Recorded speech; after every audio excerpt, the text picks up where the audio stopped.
Hi everyone and welcome to this new video. Today we're going to speak about the difference between cognitive extroversion and social extroversion, because actually these things are not the same. Social extroversion is about whether you like to talk to people in a social situation and you really like social events, etc. Cognitive extroversion is focused on whether you like to interact with the outside world, whether that outside world is a person or not, um, but not just people. So cognitive extroversion is wider than social extroversion. In online tests, social extroversion is usually used instead of cognitive extroversion. In the Myers-Briggs type indicator, MBTI, cognitive extroversion, which is what is really being measured, and the theory talks about cognitive extroversion, but in tests, it's often substituted for social extroversion. And actually, this is a reason why a lot of extroverts mistype as introverts. So in online tests, you will often see social extroversion being tested for with statements like, do you like going to parties? Do you like meeting new people? Do you like talking with others, etc.? And really, this tests only a subpart of extroversion, which is social extroversion. And as a result, many extroverts type as introverts. So um, let's go more in depth into MBTI types.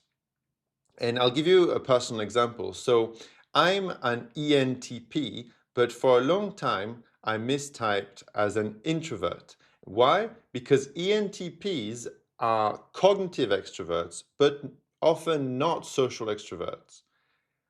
So this is to do with the cognitive functions that these types have.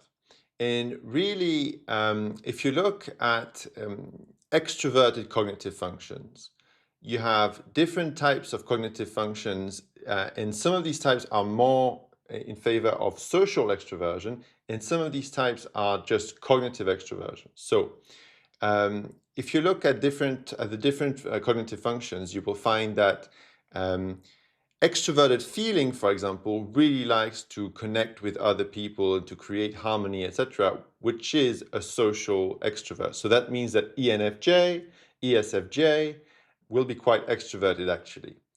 And even some introverts that have this function near to the top of their stack, like INFJ or ISFJ, will be quite extroverted in social situation, which you wouldn't expect for an introvert. So ENFJ and ESFJ will be very socially extroverted. And, this is the social extroversion type, really. Another is ESFP and ESTP, because these types favor extroverted-sensing. That is, they like to focus on their exterior environment. But they are likely less extroverted than ENFJ and ESFJ, because extroverted sensing likes just to take things from their environment and to scan the environment. And often that can look like just an outdoor activity, for example, or just like going somewhere, or like even if it's a simple thing, like going to the supermarket or something like that. But it's experiencing the outside world.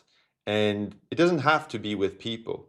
There are lots of these activities that lend themselves to being with people, so that's why maybe they're a little bit more socially extroverted, but really they're probably not as socially extroverted as the ENFJ and ESFJ. So you have people with extrovert feeling, ENFJ, ESFJ, very socially extroverted. ESFP, ESTP, less socially extroverted, but still a little bit. Well, quite. I mean, depends, right? Then you have other types of extroverts, cognitive extroverts. That is, they focus their attention on the outside world, but that are not so socially extroverted.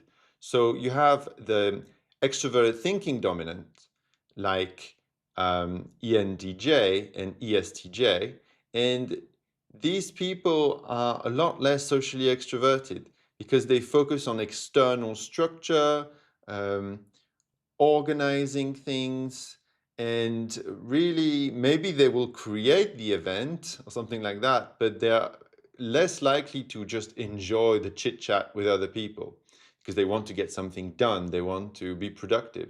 So they are socially extroverted because in a company, for example, these people will be talking to other people, trying to organize stuff, trying to get projects done, and so they will talk to other people in that sense. But are they really socially extroverted in the sense of like going to parties, etc.? Probably not so much.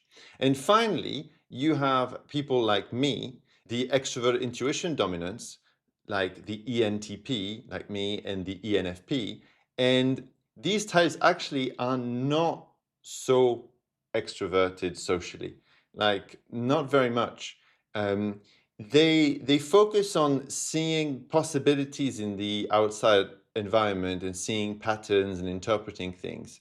And really, you can do that very easily on YouTube. And this is why I love YouTube, because on YouTube, you can just see so many things that spark your extroverted intuition, and that's really exciting. But actually, when you talk to people, often, well, it's not that rich in terms of extrovert intuition, not as much as you would find on by typing things on YouTube, because on YouTube there's just so much creativity all the time. When you talk to someone, well, you can't really expect that level of constant creativity, I guess, except if you're talking to another ENFP or ENTP, I suppose.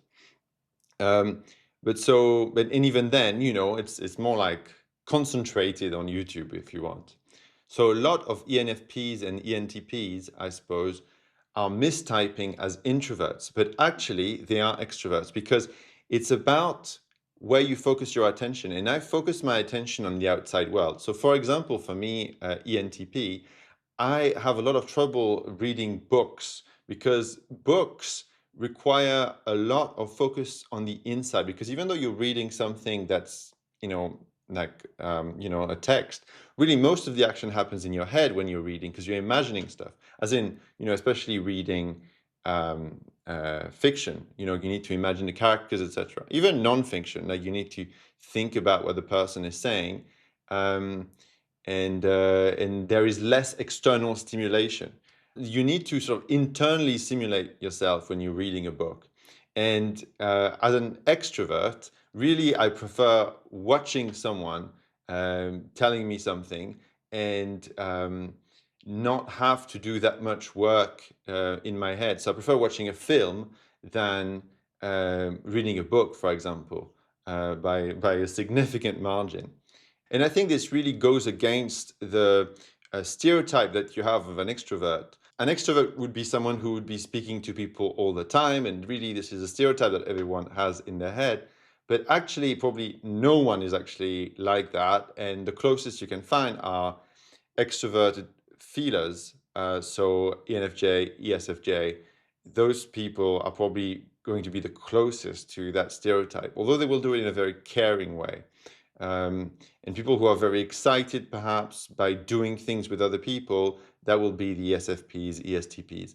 But ENTPs and ENFPs are going to be in the completely different end of the spectrum. And actually, for example, Ellen DeGeneres identifies as an introvert, even though some people type her as ENFP. And I think that's probably why you have this distinction. She probably identifies as an introvert because she thinks, well, I'm at home most of the time, like me, but actually I'm an extrovert.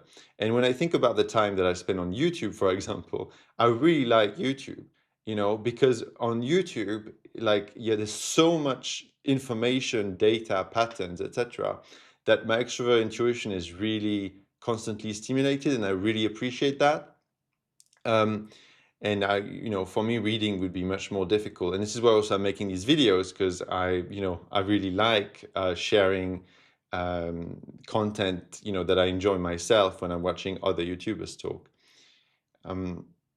So this is it for this video. My main message is, if you think that you're introverted, but actually you don't think that you fit any of the categories that exist, consider the possibility that you might be extroverted and that you might be either a TE dominant, ENTJ, or ESTJ, or an NE dominant like ENFP or ENTP.